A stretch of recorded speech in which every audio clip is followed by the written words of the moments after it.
good, guys? We're back at it again with another video. As you can see by the title, we got Skyy Clark today, number 13 player in the class of 2022, according to ESPN. If you didn't know, that's the class with Imani, Jalen, Duran, Amari, Keontae, Jay-Z, and Dior. So class full of killers. You already know what Skyy about to be on today. Before we get into that, I did see he did just tweet that he hurt his ACL and his meniscus. So I want to say prayers out to him and hope he comes back stronger than he was before. You know, I've had an extended history with injuries, so I feel for him on that. With Skyy, so I've kind of had an eye on him for a little bit because, you know, he used to play with Bronny. You know, when it was him, it was Skyy, Dior, Bronny on Strive for Greatness. That might have been last summer, I think it was. So I've seen him for a while. I was like, who is this kid hooping in the baggy tee? Because, you know, not a lot of players hoop with a baggy tee on under their jerseys nowadays. Everybody just skin tight. That's what they like to wear. So he was a little different. So that caught my eye at first. But then also, he's also a hooper, like, for real. He's considered on certain websites as a combo guard or a shooting guard. I'm going to let you know right now, the player that I just watched in this game, it might be because he's playing AAU, so he has to be more of a facilitator. But the kid that I've just watched is a point guard, more point guard, but he can also play the two because he can shoot and he got all the, you know what I'm saying? So he can play combo, but I think he's more point guard from what I've seen. Again, maybe there might just be AAU. Last thing, somebody got bodied in this game. I don't care whose video we doing. Somebody get bodied like that, I'm putting it in. We all need to see it.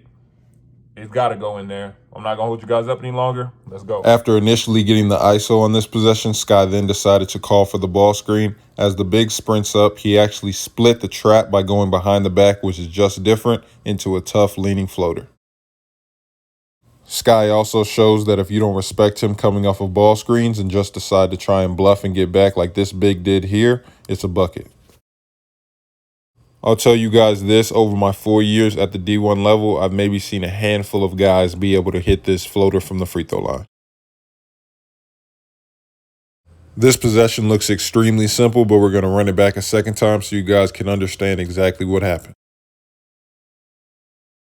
There was a flat ball screen called on this possession, so it's basically when a big is at the top of the key parallel to the baseline and it's up to the guard to come off of his back. At this point, Skyy realized that his big's defender wasn't paying attention so he can get downhill. I also froze it here because just like I tell you guys don't leave corner shooters, coaches tell their players the same thing, so there will always be hesitation, and that's why Skyy got an open layup. I know this isn't Skyy, but if anyone gets bodied like this in any game I watch, I have no choice but to show you guys. That's just different. Back to our regularly scheduled programming, Skyy's also a pretty good passer with both hands, right or left, coming off the dribble. He also has some pretty sneaky athleticism that you wouldn't expect just by looking at him. There was a bit of miscommunication on this ball screen, so Skyy decided to pull up. Remember what I tell you guys, the only time this is a good shot is when it goes in, and more than likely it always leads to a bucket on the other end. He's also pretty smart on defense. I want you guys to watch how he relocates and gets in the perfect position to take this charge. Skyy does struggle to finish sometimes, not utilizing his size to go through the defender instead of going around him. When Skyy does get put in situations in which he has a mismatch, he shows it's not hard for him to create space and knock down the jumper. Towards the end of the game, Skyy did decide to start forcing a little bit, especially as they got down. As he rejects this ball screen, he has to understand that as the best player, the other team is throwing three bodies at him, so trying to force in these situations usually end in bad possessions or turnovers. Skyy, like I said at the beginning, he's considered shooting guard, combo guard, but I'm pretty sure as you guys saw in that game, he looks more point guard than combo guard or shooting guard, you know what I'm saying? Like he looks like a legit floor general. Like I'd want him running my team, running my offense, be in control, make sure everyone's where they're supposed to be and things like that. Just seeing how he can control the game and control the pace of the game. Offensively, you know, he started out strong. You know what I'm saying? He came out with the split the two with the behind the back. That's tough. Like that's different into the floater. Next possession, or maybe the possession after that, comes down, the defender isn't there, he pulling up from three, things like that. And then the next possession after that, he getting into a mid-range floater from the free throw line. So that's literally, he can score, obviously he can score all three levels. Now, throughout the game, his shot wasn't really falling consistently, especially towards the end. But you can see that, okay, if you aren't there on the hedge, he's pulling that. Or if you bluffing a little bit, he's comfortable getting into coming off and one dribble pull up, right? Or if you staying all the way back, like you saw, he's comfortable coming off and just shooting a floater from the free throw line or a little bit closer. You know what I'm saying? So he can score 3 levels. Defensively, he's a very cerebral player, right? Very cerebral. So like you saw, he knows where the other team is going to go with the ball. So he literally knows where to relocate to take a charge. In this game, he took 2 charges. 2.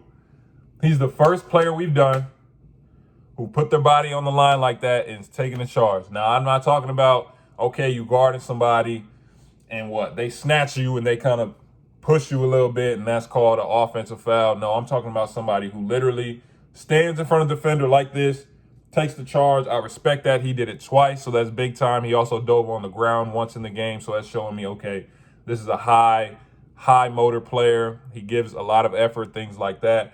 My opinion on charges, I tried to take one my sophomore year of high school where did I try to take it? If you hoop, you know where the line is in the middle of the paint, right? I tried to take a charge at the line in the middle of the paint, right?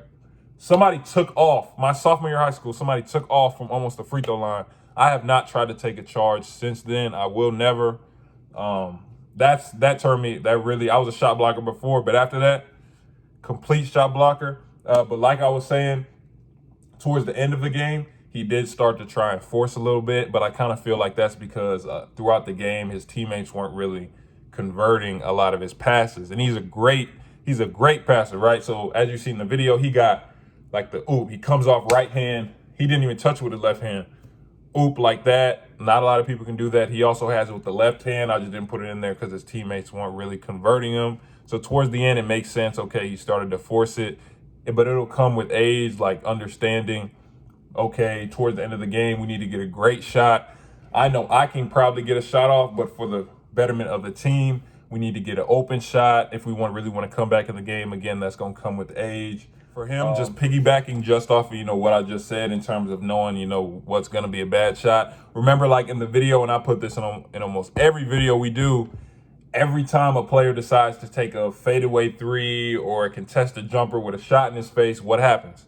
It usually always ends in a wide open layup for the other team on the other end. So make sure when I put that in there, you guys are actually seeing it and you use that in your own games and you understand that because that's real life.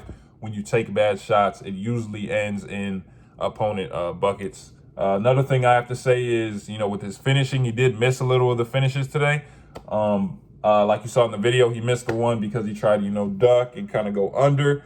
For him, how stocky he is, because he has good build, I think he should try and start, jumping into the defenders, then trying to extend. And it probably would be a different situation. He probably would have actually ended up finishing that layup. But all in all, I like where he's at in the rankings, number 13, because, he's what? Dior's 11, Jay-Z 7, Keontae 4, Amari 3, Imani 1.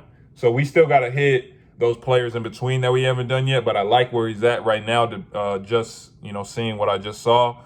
Like, share, subscribe, turn on post notifications. Remember, guys, keep sending your film down to the email in the description with the game picture and your jersey number. We're going to be back at it this weekend with the subscriber breakdown.